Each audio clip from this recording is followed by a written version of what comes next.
You're waiting for it to start, the real life, the one where you're finally ready, finally secure, finally have enough time, enough money, enough certainty to actually begin living the way you've always imagined. You're treating this, right now, today, as the warm-up, the practice round, the version of life that doesn't quite count yet. But this is it. This is the life. Not the rehearsal for it, not the waiting room before it. This, right now. And the life you're waiting for, the one where everything aligns and you finally feel ready. It's not coming. It was never coming. Because that life doesn't exist anywhere except in your imagination, always just out of reach, always one step ahead of wherever you currently stand. If you've been postponing your actual life in favor of some imagined future version of it, then stay with this. Subscribe now, because what follows will show you exactly what this waiting is costing you.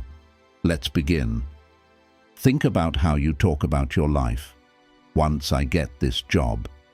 Once this relationship works out. Once I have more money. Once things settle down. Once I figure myself out.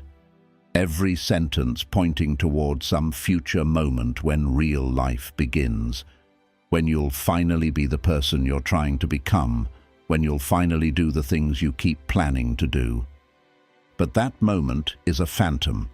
It recedes exactly as fast as you approach it, because the conditions you're waiting for don't exist in some achievable future state. They're moving targets, redefined the moment you get close, always demanding just a little more before you qualify to actually live. Marcus Aurelius wrote that you should not act as if you had 10,000 years to throw away. Do what's necessary, as if you might die today. He understood something most men spend their entire lives avoiding, that the future you're protecting yourself for might not arrive, that the life you're postponing might be the only life you get. And yet you wait. You treat today as disposable, as a placeholder, as something to get through on the way to something better. You're not living in your life, you're living in the anteroom of your life, perpetually waiting to be called into the main event. Here's what's actually happening while you wait. Time is passing, not slowing down to accommodate your readiness, not pausing while you prepare, moving forward at exactly the same pace, whether you're living fully or waiting to live. The years you spend waiting for the right moment are years, not rehearsals. Years. Gone. Spent. Whether you used them or not. Epictetus taught that it's not events that disturb us, but our judgments about events. And your judgment that this moment doesn't count, that real life is somewhere ahead, is the most costly judgment you can make. Because it transforms every single day into something less than it is, into a stepping stone instead of a destination, into preparation instead of substance. But there is no stepping stone. There's only this. Each day you're living is not preparation for life. It is life.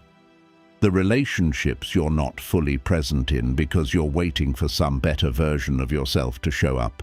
Those relationships are happening now with whoever you currently are.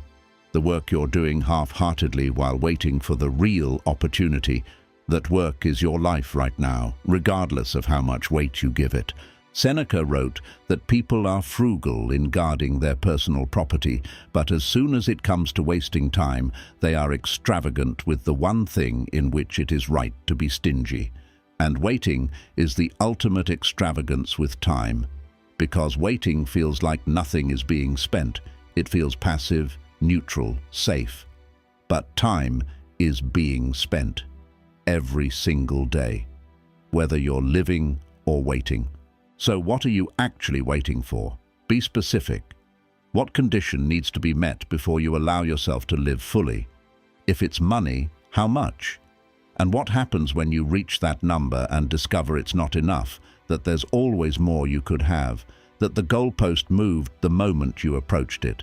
If it's certainty, about what? And what happens when you realize certainty doesn't exist, that life is fundamentally uncertain, and that waiting for certainty means waiting forever? If it's readiness, readiness for what?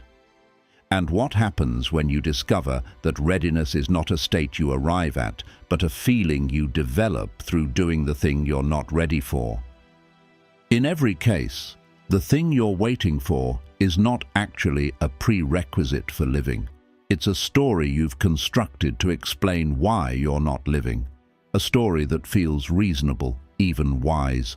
But underneath it is simply this: you're afraid.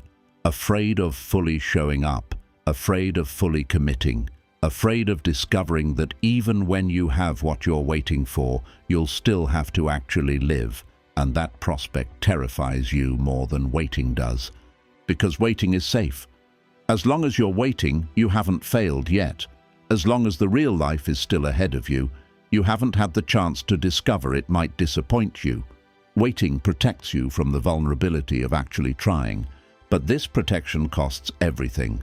It costs the only thing you actually have, this moment, this day, this version of your life that's happening, whether you participate in it or not. This channel is for men who are done waiting for permission to live. If you've been treating your life as a warm-up for some future main event, then stop. There is no warm-up. There is no main event coming later. There's just this: today. The relationships in front of you, the work in front of you, the decisions in front of you. This is the life, not the practice for it. Start living like it, not when you're ready, not when conditions improve, not when you finally arrive wherever you've been trying to get to. Now, with exactly what you have, with exactly who you currently are, because the life you're waiting for isn't coming. This is the life. And it's happening right now, with or without you. Show up for it.